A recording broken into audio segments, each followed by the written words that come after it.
4 दिसंबर 1971 की रात।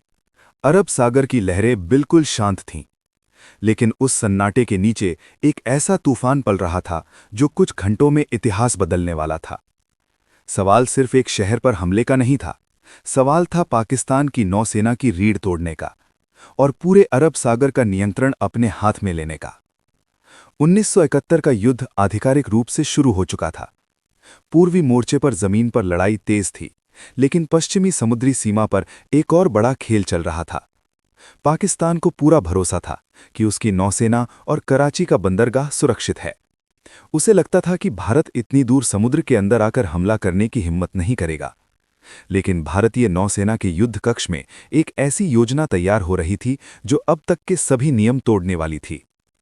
Indian navy के वरिष्ठ अधिकारियों को साफ समझ आ गया था कि अगर कराची बंदरगाह को निष्क्रिय कर दिया जाए तो पाकिस्तान की समुद्री आपूर्ति रुक जाएगी। कराची सिर्फ एक शहर नहीं था, वो पाकिस्तान की नौसेना का मुख्य अड्डा था, उसका तेल भंडार था, उसकी जीवन रेखा थी।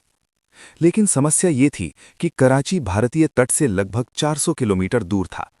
उस दूरी तक जाकर हमला करना दुश्मन की रडार और गश्ती जहाज़ों से बचते हुए आत्मघाती मिशन जैसा था। फिर भी योजना बनी। इस गुप्त रणनीति का नाम था ऑपरेशन ट्राइडेंट। योजना सीधी नहीं थी, ये चालाकी, गति और आश्चर्य पर आधारित थी। भारतीय नौसेना के पास उस समय सोवियत निर्मित ओसा क्लास मिसाइल बोट्स थीं। ये छोटी थीं, लेकिन इन पर लगी स्टाइक्स मिसाइलें बेहद घातक थीं। समस्या ये थी कि इन बोट्स की समुद्र में लंबी दूरी तय करने की क्षमता सीमित थी। वे इतनी दूर जाकर वापस कैसे लौटेंगी? यहीं से असली रणनीति शुरू हुई। भारतीय नौसेना ने मिसाइल बोट्स को बड़े युद्धपोतों के साथ जोड़ा ताकि उन्हें बीच रास्ते में ईंधन और सुरक्षा मिल सके। ये एक जोखिम भरा संयोजन था। अगर दुश्मन को भनक लग जाती तो पूरा बेड़ा समुद्र में फंस सकता था। 4 दिसंबर की शाम भारतीय जहाज चुपचाप अरब सागर में आगे बढ़ रहे थे। रेडियो साइलेंस था, कोई संकेत नहीं, कोई बातचीत नहीं, सिर्फ लहरों की आवाज और जहाजों के इंजन।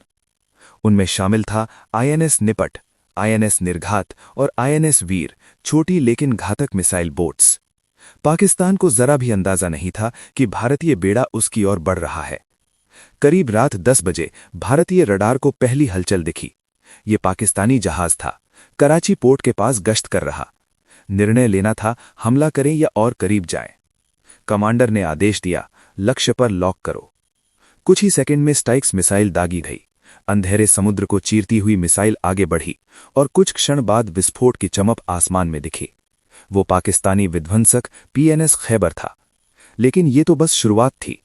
भारतीय जहाज आगे बढ़े। अब उनका लक्ष्य था कराची का तेल टर्मिनल। अगर तेल भंडार जल उठा तो पाकिस्तान की नौसेना कई दिनों तक ठप पड़ सकती थी। दूसरी मिसाइलें दागी गईं। कुछ ही देर में कराची के पास तेल टैंक धधक उठे। आग इतनी भीषण थी कि उसकी लपटें दूर समुद्र से दिखाई दे रही थीं। कराची में अफरा तफरी मच गई। पाकिस्तान को लगा कि शायद यह हवाई हमला है।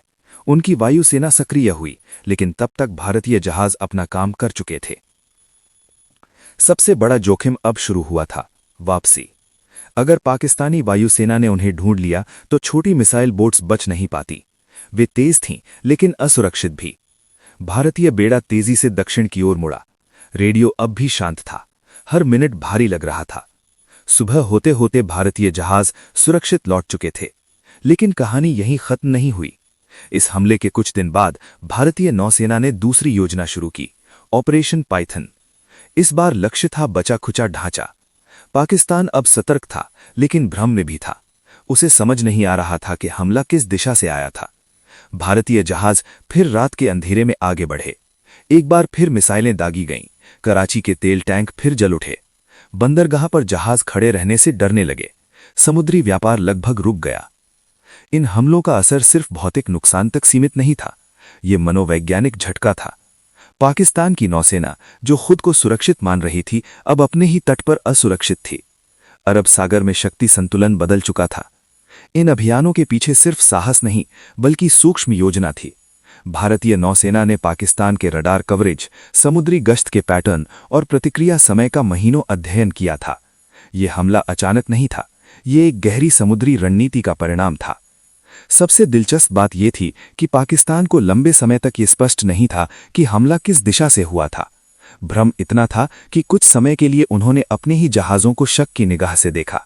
इस रणनीति ने एक बड़ा संदेश दिया, समुद्र सिर्फ दूरी नहीं है, ये अवसर भी है, और जो उसे समझ ले वही नियंत्रण पा सकता है। 1971 का युद्ध अंततः पूर्वी मोर्चे पर निर्णायक जीत के साथ समाप्त हुआ, लेकिन पश्चिमी समुद्री मोर्चे पर जो हुआ उसने भविष्य की नौसैनिक रणनीतियों को बदल दिया। 4 दिसंबर आज भी भारतीय नौसेना दिवस के रूप में मनाया जाता है, क्योंकि उस रात सिर्फ मिसाइलें नहीं चली थीं, उस रात एक साहसी सोच ने इतिहास लिखा था। अगर वो योजना विफल हो जाती, अगर एक भी मिसाइल बोट रास्ते में पकड़ी जाती, तो शायद अरब सागर की कहानी अलग होती। लेकिन इतिहास अक्सर उन्हीं पलों से बनता है जब कोई रिस्क लेने का फैसला करता है, और 4 दिसंबर 1971 की रात भारतीय नौसेना ने वो रिस्क लिया था।